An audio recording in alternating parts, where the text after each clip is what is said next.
Hello guys, welcome to this video. So in this video, I'm basically going to be talking about my first week as a final year medical student.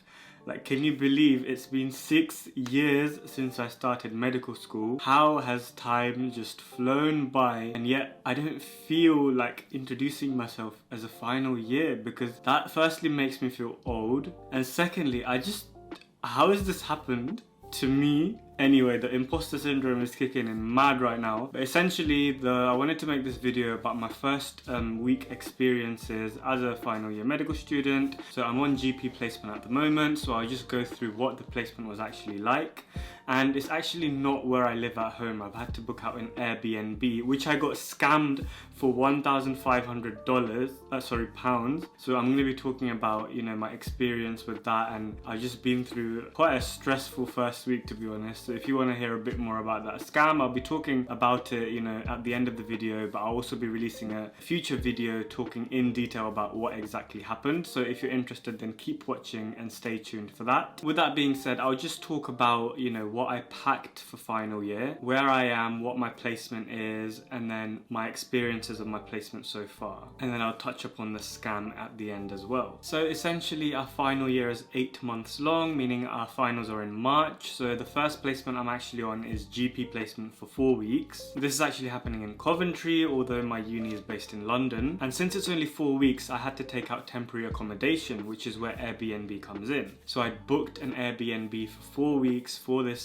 placement specifically. And so when it came to packing, there was only a certain few things I could take with me, because all I had was a small luggage and a bag. So I'll go through what I packed. So I'll just put in some shots of what things I packed, and then I'll go through that as well. Right guys, so I'm packing shoes here. This is something that I thought I'd forget, so I just put it in initially. I actually didn't take the iron because I didn't have any space in my bag. These are just clothes, socks, sweetener for my tea, the essential brush and toothpaste, some couple of smart shirts for the GP placement, and just a few more clothes really. Okay, so those are the things I packed. Hopefully if you're packing for a short placement as well, then that will give you kind of inspiration as to what kind of things to bring. Next, I just want to talk a bit about how my first week in GP placement was. So my first placement, as I said, is in a GP, general practice. Essentially, if your country doesn't have a general practice, then it's kind of like a first port of call for patients to go if they have any problem. Most problems can be dealt with the GP itself. However, some problems or more complex health problems might require the input of more specialist doctors in hospitals and in other places. And so it's the job of the GP doctor to kind of follow that patient journey throughout, manage as much as they can, but when they do need other specialists' help, then also to refer them to their specialist teams. And so the job of a GP encompasses knowing quite a lot, a breadth of topics, and being able to deal with it, and also realizing when further help is needed. So our first day was actually an online introductory lecture.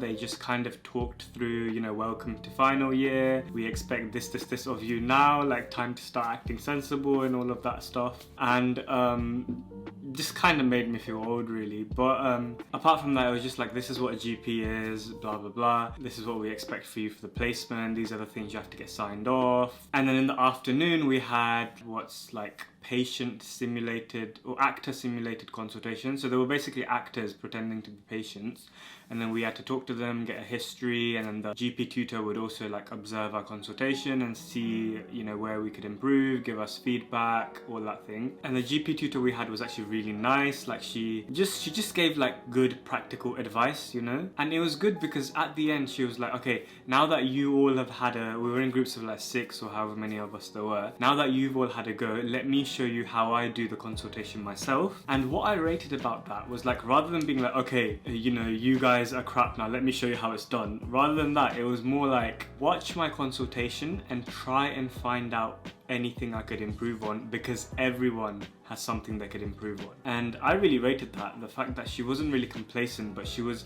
kind of getting us to pick out, anything that she could improve, even though she's been a doctor for so many years, which I thought was nice. But, I kind of struggled trying to find out anything she could improve, because I thought, wow, her consultation's so good. And then she asked me, okay, what do you think I could improve? And I was just like,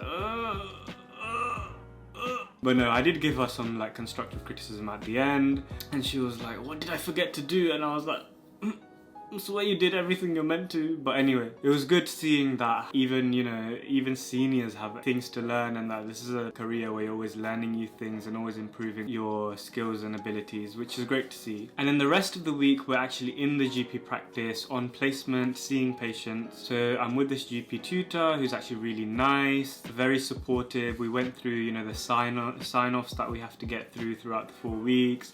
We also have to do this quality improvement project, so we talked a bit about that as well. Basically, the project that my GP tutor wants to do is to look at cancer patients and see if anything could have been done to improve their care. So is it could have been detected earlier? Did the GP miss out certain signs and symptoms? Should they have been referred earlier? Was there a delay in diagnosing the cancer to treating the cancer? So essentially trying to improve the outcomes of cancer. At the moment, I've just been, you know, observing consultations, and he's also been observing a couple consultations that I've been doing. Hopefully it gets a bit more independent, you know, as the weeks go on, because just watching the consultations, there's only so much you can learn from that. So hopefully it gets a bit more hands-on and a bit more involving. But so far it's been okay. Like, I've had a GP placement last year. It's probably not something that I would want to go into myself, because I feel like I'd want to know more about a particular topic and be more hands-on rather than dealing with, you know, a wide range of things and anything could come through the door. I'd rather be like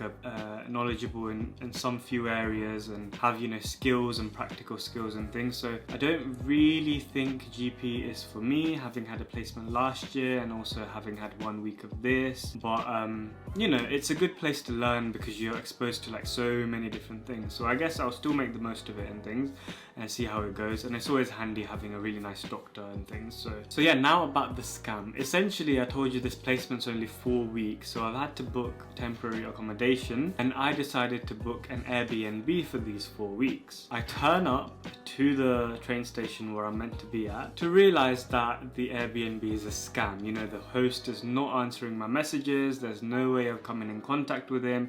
I'm meant to be there checking in to get the keys or the check-in instructions, but the host is just airing me. I contact Airbnb, and after waiting on their waiting line, you know, while I'm stressed and have nowhere to go with all my stuff and I'm essentially stranded, Airbnb decide to hang up on me. Like, I wait through the waiting tune or whatever, and then the phone just hangs up. I message them, I do not get a reply. So I'm out here stressed, thinking, what am I gonna do? I call my parents, explain to them the situation. They're not helping the situation any, you know, much. They're also thinking, what the hell, how did you get scammed? How did you not tell us before that he hadn't given the check-in instructions, blah blah blah. My mom texts me a WhatsApp link to how to spot scams on Airbnb. I'm like, this is not very helpful right now. But legit, when I looked at the listing, the guy had, you know, 5-star reviews. He had a badge from Airbnb to show that he was a good host. He had, you know, pictures of the place. Even the place itself had reviews. It even had like honest seeming reviews, like, you know, the place was a bit small, or like, oh okay, it was a bit not untidy, however it was still great, blah blah blah. And I'm thinking these are genuine reviews. There were no telltale signs, and I'm skeptical as it is. I normally, you know, check Google, check this, check the reviews, check the host. I checked everything I could. It was even from like a company that does Airbnb professionally. I searched them on Trustpilot, and they seem to have good reviews as well. So I don't know what happened, but you know, maybe I could have done more to look at it. But it was a reasonable price, reasonable location, 10 minutes walk from my GP practice, you know, a couple shops nearby, bus to the gym, everything I basically needed, and that's why I booked it. But and it's not like even I had a choice, because for the dates I only had like a couple of options. One of the good options, just someone took it straight away, so I guess I was a bit pressured into booking something because that was the only option available left basically. But that happened, I got scammed, and Airbnb was not helpful at all. So I'll be making a separate video about how Airbnb dealt with the situation, how I'm just not happy at what they did and what I did going forward. I'm obviously not homeless right now, as you can see, thankfully, but it's been a stressful experience to acquire where I'm sitting right now. So I'll give you a tour of where I am and what happened, and so if you're interested in that video, then make sure you subscribe. I'll be releasing that next week because it's taking a bit longer for me to gather all the details of what Airbnb did and everything. So with that being said, thank you very much for watching. If you're new, consider subscribing. I also do a weekly newsletter, well, I say weekly, but I've got a newsletter that called Swift Sunday. I basically just post it whenever I want. I don't want to post it too much, otherwise I'll be forcing it to myself. But every time I come up with new, articles I wish to share, either YouTube videos or YouTube channels or podcasts or anything that I think is worth sharing, then I'll share in my newsletter. It's very short and sweet, and you can unsubscribe at any time. So have a look at the previous issues by clicking the link down below to see if that's something you want to sign up to. Subscribe to my channel, like this video if you enjoyed it. With that being said, I'll catch you again in my next video. Thanks for watching.